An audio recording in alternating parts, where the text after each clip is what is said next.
Good day, everyone. It's great to have you with us virtually. We're going to be talking about interoperability. I'm thrilled to have two experts who can share with us their perspectives on where the interoperability train is headed. Neil Sarkar, PhD, and David Sable.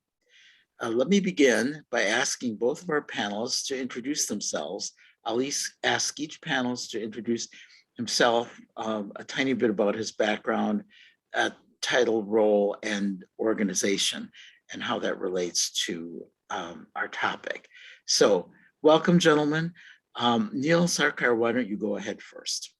Sure. Good day, everyone. I'm Neil Sarkar. I'm the President and Chief Executive Officer of the Rhode Island Quality Institute. I'm also on the faculty at Brown University in the School of Medicine with a secondary in the School of Public Health. And so I'm a formally trained biomedical informatician. Data is my game, and sorting out how we can actually leverage data to enable better care is what I'm most interested in. Wonderful. And in just a few sentences for those who aren't familiar, the Rhode Island Quality Institute is? So the Rhode Island Quality Institute is the Rhode Island state designated health information organization. And so this goes back to what were called RIOs at one time, so regional health information organizations. And simply put, our charge is to ensure that health data, as they're created across our healthcare ecosystem, are available to providers, to patients, and to payers at the time of need. Wonderful, thank you. And I'll have to straddle that data, our data is Gulf. David, please go ahead and introduce yourself. Yes, thank you. I'm David Sable. I am the co-chair of the healthcare practice group at the law firm of Locke Lord, located here in the Boston office of the firm. I got involved in these issues quite a while ago, a lot through my participation in the Massachusetts Health Data Consortium as a board member, and then in my legal work, helping establish an early data exchange, now known as NEHIN, the New England Healthcare Exchange Network, and then working with organizations like hospitals and IPAs and others to set up kind of data exchange infrastructure locally or regionally. And a good chunk of what I do has to do with all the legal issues you might imagine around that, including HIPAA and now information blocking and licensing and technology and that sort of thing. So we've seen it change a lot from the early days of e-prescribing on a handheld device through RX Hub up through what we've got today, and I'm sure a lot of changes going forward. Yes, absolutely. Wonderful, thank you. And Neil, why is interoperability important relative to quality reporting for Rhode Island Quality Institute?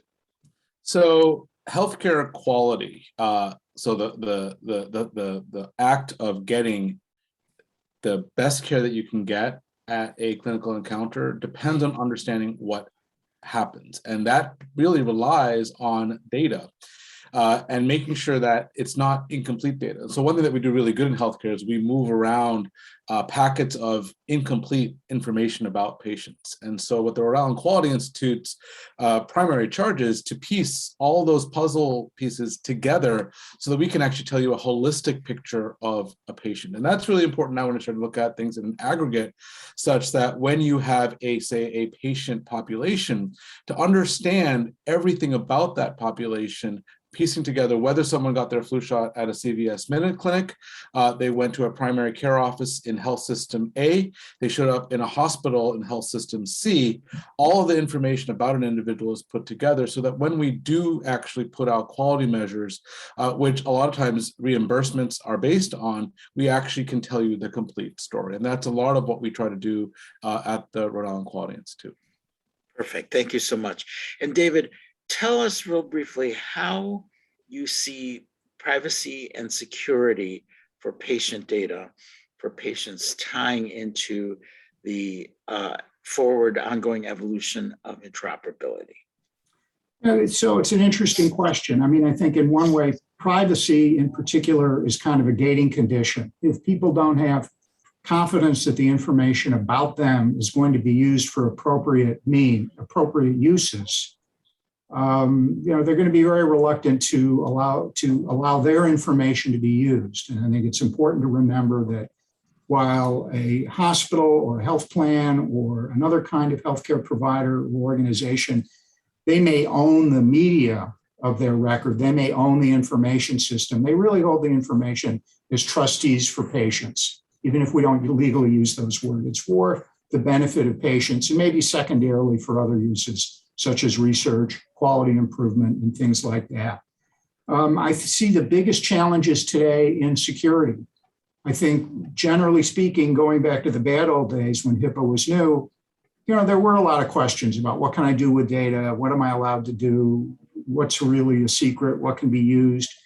But the challenges of security have become enormous. And I think those are some of the challenges that will impact public confidence and impact people's organizations' willingness to participate in new arrangements and new systems because of threats to security that were probably unimaginable when we started this journey a long time ago. Yeah, understood. Very well said. So let's talk about TEFCA, the Trusted Exchange Framework and Common Agreement. The federal government is trying to evolve TEFCA forward and finalize it and then implement it. What would both of you like to say about how you see TEFCA influencing the landscape around the areas that we're discussing right now? And who would like to leap in first? I can get started, and then I think David can probably add in some more details if that's okay with you, David. Go ahead. All right, so I think it's really important, building actually on David's previous comment, to go back to how we got here, right, and what HIPAA was about. And so it's probably one of the most misunderstood pieces of legislation in our country and misused. And so the P in HIPAA is about portability, and the first A in HIPAA is about accountability. And so portability and accountability, let's go back to the mid-90s, was really hard to do. We did not have the technical infrastructure nationally to move data around in a portable and reasonable fashion. One would argue we still have a lot of challenges. We've come a long way since the mid-90s.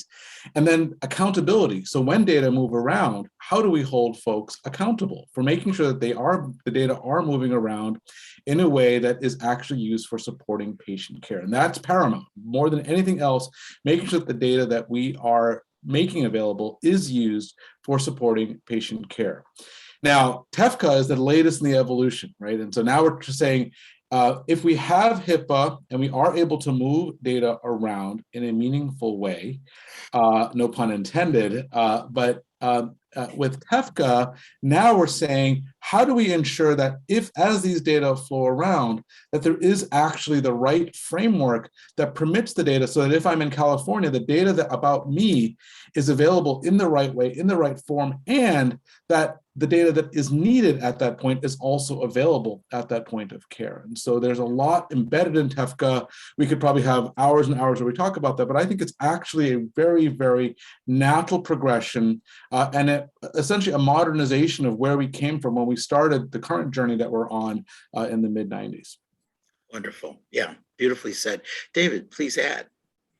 Well, I think one of the challenges with TEFCA is, of course, that while the 21st Century Cures Act gives some very detailed instructions to the national coordinator, you shall do this, you will have hearings, you will produce work product, you will promulgate it around the nation, for health systems, for IPAs, for health plans. The TEFCA process is really largely voluntary, right? It's pushed out there to say, here's a model of how we might do things in the future, but 21st Century Cures doesn't require anybody to participate in. It suggests that other agencies might condition participation in TEFCA as a condition of participating in another program. But I think as a practical matter, we're a long way from that. I think probably the biggest value, in my opinion, to TEFCA is as someone who does a business associate agreement every day, it seems like. I don't think we need more contracts. I don't think we need more documents if we can avoid it. But we do need common understandings of how to implement interoperability, which was something, the industry struggled with when EDI was new. Well, we've got a standard, but how do we really make it come true? How do we use it to make the system more efficient? And organizations like NEHAN and many others came together to say, here's how we're going to really use technology, on the ground to achieve some of the goals we want to achieve. So I think that, to me, I may be missing something, but the TEFCA framework could be a way of advancing common use cases, common implementation models among various health systems to get them to have a real-time capability to do the things that Neil wants to see them do with less friction. But I think fundamentally the rules of the road in terms of privacy and security remain pretty much the same. It's HIPAA, it's state laws. And if I could just add one other thing, I think one of the challenges that a lot of folks in healthcare feel is, as I said, HIPAA privacy is pretty well understood. The challenges of security remain, but this is going way back now. The so-called crazy quilt of various state laws, and still, I think, a low understanding of things like substance abuse treatment records and how they can be shared and not shared is a barrier. And I think TEFCA might be helpful, but I'm not sure it's the magic bullet for solving some of those issues. Yeah. Well said. I appreciate your comments very much. Can I also just say gratuitously that I appreciate you as an attorney saying, I don't think we need more contracts. I think that was, noteworthy. For someone who gets paid by the word, I tell you, that's a painful statement, but yes, I do think it's true. I appreciate it. So you both gave us a really, really good understanding here. Now, Neil, I would love for you, we had talked about the fact that all of the architecture that's being created, despite that creation, we're going to still be relying on individual clinicians as well as patient care organizations to share, use, collect data. You said a couple of things. One, that you feel that there are 4 elements that really should be universalized, made shareable universally. Problem lists, allergies, medication lists, and immunizations. And you've also said that there's a lot of providers, especially physician dissatisfaction with processes around data. Can you share with us a little bit about those 2 thoughts? Sure, I'll start with the second, because top of mind for every physician or other clinician who I interact with is how much hatred, and hatred may not even be a strong enough word, but how much hatred they have towards the electronic health record and the electronic systems that we have essentially as a society pushed onto the clinical community with very little sort of input. And it's important to go back to history and understand that that wasn't the original intention. We have EHRs that have been implemented for the greater part of 30, even 50 years in our nation that the physicians love their systems. And the reason, if you go to those organizations like Kaiser Permanente, is that it was designed first and foremost for clinical care. And when it comes to clinical care, there are 4 things that every encounter, regardless of what specialty you're in, that one wants to always focus their energy on. So what are the problems that this patient has? Do they have any chronic conditions? Do they have any things that will matter for the course of treatment that I might consider? What are allergies? Before I prescribe these medications that I'm about to give, are there allergies that I should be aware of?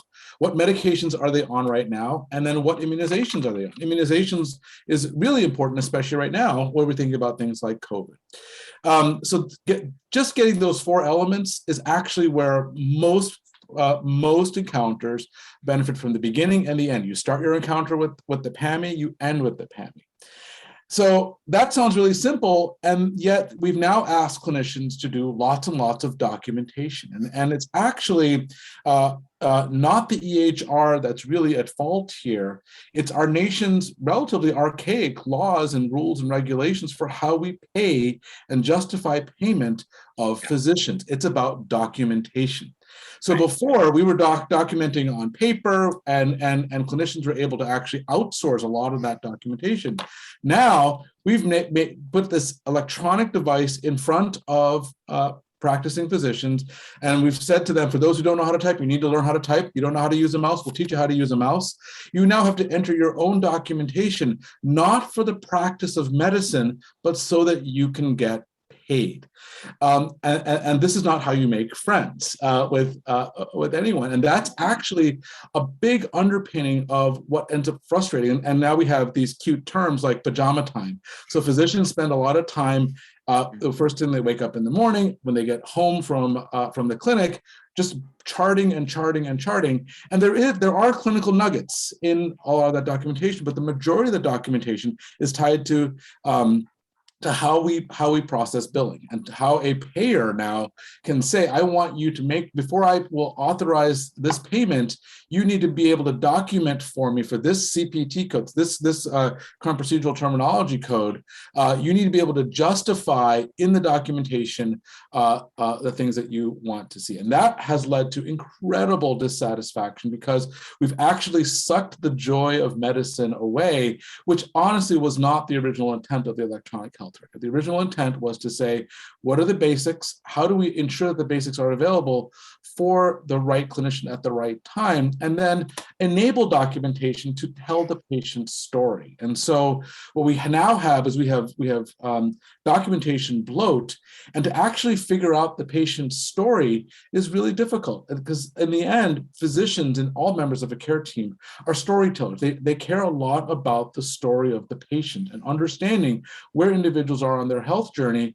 And to get at that simple story now is so complex because of the extra bloat in documentation. So it's led to a lot of dissatisfaction. So I say, if we can just get the basics down right and get that, and we have lots of struggles with that. With just getting a complete problem list for a patient, getting their complete medications, their complete immunizations, and their allergies, because the way that we do healthcare, it's so fractionated. Having all that together would actually reduce errors, increase patient satisfaction, as well as make providers happier in doing their job. Absolutely. And David, you probably have a perspective on this. You participate as a member of the Data Release Advisory Committee at the Center for Health Information and Analysis, CHIA, in Massachusetts. So what are your thoughts? I loved what you just said, Neil, and I think it's very, very true. David, what are your thoughts about it? Well, I think we are still, and by the way, one of my things I've learned from my work with the Center for Health Information and Analysis is getting value out of a claims database is an enormously challenging proposition. Just to mention that is really, that's primarily driven by claims data collected from plants and not clinical records. I think we are still, in terms of data exchange, from my point of view, we need to focus on what are the use cases that improve care. We've gone from setting up the NHIN, talking about that, to RIOs, to HISPs, to different kind of structures to overlay over the health system. I always go back to what's the use case. And I think the biggest use cases are where care is local or in regional referral areas. And these would be word concepts very familiar to our national coordinator, because he taught a lot of them to us here in the Boston area. And then getting data where it needs to be to take care of the patient at the right place at the right time. I can't speak to dissatisfaction with the electronic health record. I'm not I just have to use tools like Word. And people don't try to use technology to change the way I practice law for the most part. I'm familiar with documentation for billing purposes because I have to do a little bit of it every day, but it doesn't take over my whole life. And I can see the frustration and hear the frustration from physicians. But on the other hand, we need to have those stories documented, and we need to also have those stories touch upon the justifications for payment, unless and until we go to a completely capitated system. And then we don't worry about encounters and claims so much. And medicine can free itself of the CPT codebook, which I would point out is the copyrighted property of the American Medical Association. To some degree, doctors did this to themselves by breaking their profession down into little tiny bits and saying we're paid less for the unilateral laserectomy as opposed to the bilateral laserectomy, the dorsal or the ventral or whatever it is. But I do think we need to, I guess the other thing when it comes to TEFCA, and it does to some, these other administrative structures, we talked about like RIOs and things like that. I think we have to have moderate expectations and really look for the real improvements to be in the organizations that deliver care and pay for care, and having them work together to simplify processes, to find better ways to share information, to convert that information into actionable bits or stories, as Neil would say, and to look at the use cases. While it's great, and I've heard Mickey Tripathi talk about, the famous use case where the patient appears in the emergency room injured or deathly ill, but with no identification, no documentation, kind of the naked unconscious patient. And how are we going to treat that individual? And if they're from, if they're in California and their medical record is Massachusetts, that's a problem, but it's also a pretty infrequent use case. And I think if we build off things that help people immediately and then move to the less frequent cases, I think that's our best chance of getting industry buy-in. Because I go back as a lawyer and I say, is this activity mandatory or is it voluntary? And if it's voluntary, essentially we have to sell it. We have to sell it to hospitals and to doctors and to health plans to say you should do these things as opposed to all the other stuff that you could be doing. Yeah. Just one other point. I think one of the things we also have to keep in mind is while we plan some of these structures, technology continues to evolve. And things that we wanted to build a lot of infrastructure now can be done if two providers are on the same EMR. They may already have a way of sharing a lot of data without the government telling them to do it or how to do it. And increasingly, a lot of providers are on the same instance of an EMR, which really means they're looking at one record all the time already.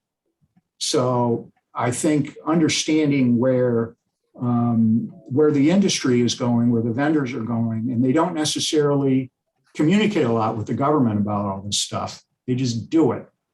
I think is another challenge that we face. Absolutely. Neil, I bet you have some thoughts about David's thoughts.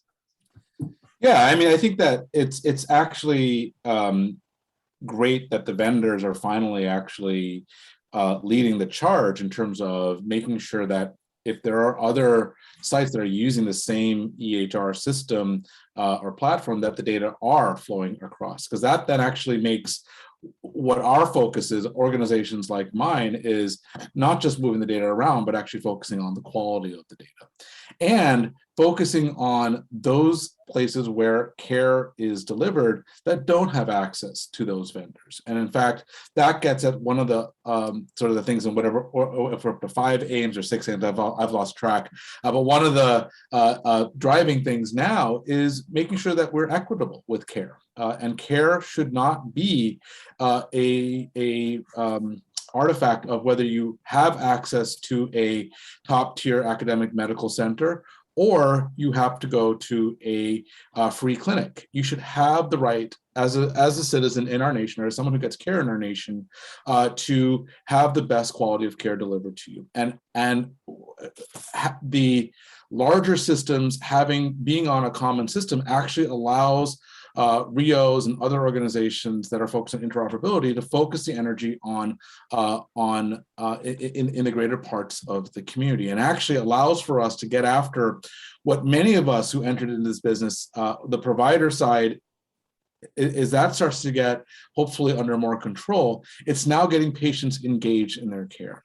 Healthcare is one of the few industries where consumer engagement remains the toughest challenge ahead of us. And there are many reasons for that. We only care about our health when we're ill or when someone who we care for is ill. And absent that, we don't want anything to do with healthcare. And so patient engagement remains a huge challenge.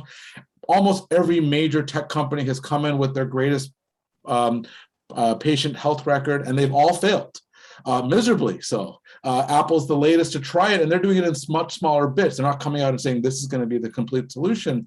But I think that really for us to advance as a society, it's not just about the clinician making the decisions, it's about shared decision making that involves the patient at the right time in the right way. But before we can get to that, we have to deal with the provider groups, making sure that they're actually getting the data that they need first. Yeah, and I think you've hit on a number of points. Health information exchange remains so problematic in this country, and that goes back to what the federal government is hoping to do with TEFCA. Right now, it's as though, I don't know, because I'm a student of history, especially European history, I always think of Europe in the Middle Ages and early modern age and the Holy Roman Empire, where you theoretically had an emperor over this empire, but it was actually this incredible maze of duchies and principalities, right? And so Thuringia had its own little laws and currency. You literally had like 100 tiny states within what was theoretically called the Holy Roman Empire. And that's kind of how health information exchange feels right now, and data exchange in general, that we don't have, another analogy, we don't have an interstate highway system. We're like pre-Eisenhower's interstate highway system, right? We're driving across the country on these little roads that, it used to take, like 20 days to drive across the country. So we need to get it to where we can cross the country in 3 days.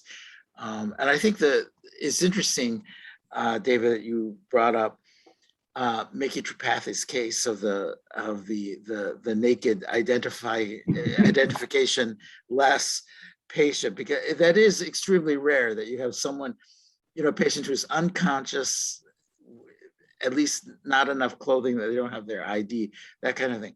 The more common, as I know you know, is the patient that we do know who the patient is, right? The patient is Jane Smith, but we don't have any ability. She's traveled from Massachusetts to California, and nobody in California has any access to her information. And it could really help in the instance where she comes into the ED. So I agree with both of you. We need to smooth this all over. What do both of you think the next few years look like in the context of everything we've just shared? And either of you could go first. I'll let Neil make the predictions first. All right. So actually, I think, since we're talking analogies and the like, I think there's two useful ones to think about. One is the railroad system, right? And so as a nation, when we started out, we had multiple gauges, we had different types of trains and the like, and that's standardized, right? And it took time. And people were worried about, well, if the whole nation uses the same gauge for railway, the rail companies will all go out of business. And there was definitely some consolidation that did happen, but rail is alive and well. In fact, we feel it when the supply chain doesn't quite work. So things come by boat, and then they go across our country largely by rail. And when things back up at rail stations, things really become a challenge for us. And so that's one. And the other is I think, as a nation, are struggling with how do we get from where we are right now to where we want to be, and sort of identifying where the priorities should be. And so it's easy to say we want health data to be made available everywhere.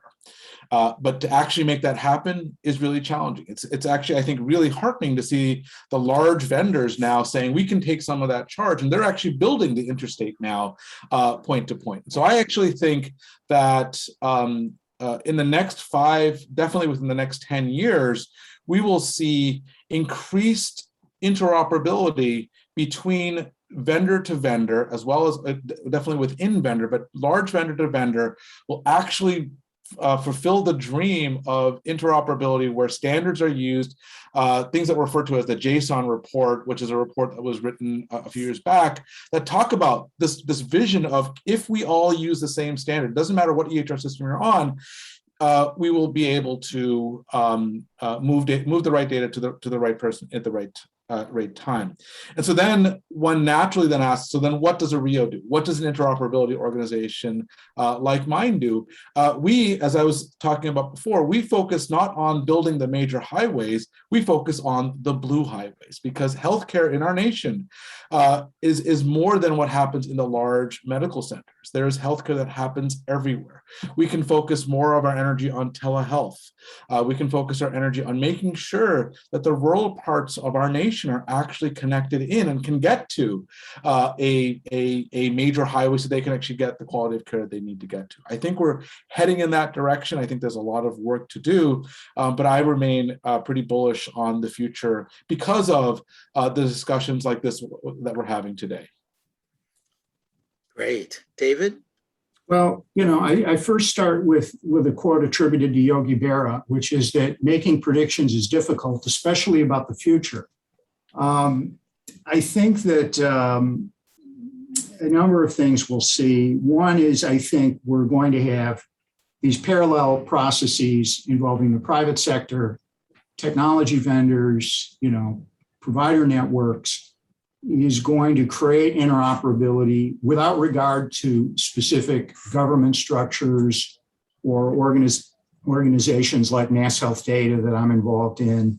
We may help facilitate discussions, but the development of interoperability in kind of the private side is going to be driven by business cases, by competitive cases, by binding together networks to contract, take risk for large populations. And I think the advent of kind of risk-based payment, population-based payment, has probably done more to advance interoperability, since the passage of the ACA than any other mandate. It's a business mandate, it's a business imperative, and it's probably done more to spur investment, in my opinion. I think we are, we talk about getting the information for a particular individual and the problems of identifying the individual, say, who is this and who has their records? Massachusetts has tried to address that with the highway. I'm not sure to what extent it's really gotten the penetration that we'd like it to have or that it deserves. But there are some things where we still haven't cracked the problem of public trust. And the biggest example, that it's so big and so longstanding, we don't even talk about it anymore, is the individual identifier. We can't do it. Congress won't let the system do it. So we have a bunch of other identifiers. And I think the fear in the political class is, if we highlight this issue, if we bring it up and say we need to do this, it'll be less popular than vaccination. We'll have a huge pushback, potentially, against health information technology, especially with all the other issues we've got going on around security and ransomware and everything else. So I think there will be big strides on the private side, mostly driven by payment issues and population type payment activities and risk bearing. I do think government will continue to push. I used to say interoperability is a feature. And it's gone from a feature to a requirement, which is a very different thing, something you can turn on or turn off. And now, to some degree, you've got to have it turned down all the time, or you will have to when the final regulations come out from OIG. And there will be more interoperability mandates because, again, I look at things very simply. I'm a lawyer. Everything to me looks like a nail. Therefore, I only have one tool. It's a hammer. And I think there will be some more hammers. We may not want to see that, but that's my other big prediction. But it's, we have to remember we've come a long way. We may have a long way to go, but we've come a long way. I do, sadly, David, I completely agree with you that in the current political climate, it might be really difficult to get a national patient identifier cleared because it would require an act of Congress, and Congress is too politically divided right now. So I think we'll have to somehow push ahead without that. We just have a couple of minutes, but I'd love for each of you just to share one piece of advice with our audience, especially those who are laboring in the orchards of health IT right now. Why don't you go ahead, David, and then we'll conclude with you, Neil. Boy, one piece of advice. Boy, I feel like that's a big burden. I think that my advice would be very general, which was we're dealing with big, complicated problems that require the cooperation of a lot of people. Mm-hmm. So stick to incremental improvements, incremental use cases. If we could improve these two things, our organizations would be better. We'd be doing a better job for our patients. We'd be improving the system in some way, whether it's through efficiency or through quality or through better interaction with our patients. And while you can really use up a lot of energy thinking about ways to boil the ocean, I'm a big believer in let's make incremental improvements across the system and do more. I guess that's one. I'll give another piece of advice, and I'm going to pick on something Neil said. For everything we do, let's think about how can the patient be more involved. And I used to have a lot of clients that were spending a lot of energy on e-prescribing, implementing systems. We put in a system to provide e-prescribing data to emergency rooms a long time ago on a pilot. And one thing that struck me about a lot of the standards and a lot of the things we had, they had nothing to do with patients. There was nothing about requiring a notice to a patient or somehow involving them in these activities. So those would be my 2 points. Appreciate it very much. And Neil. So I'll take the liberty of doing 2 as well. And so I think the first one is actually wherever the opportunity presents itself, push for a national patient identifier.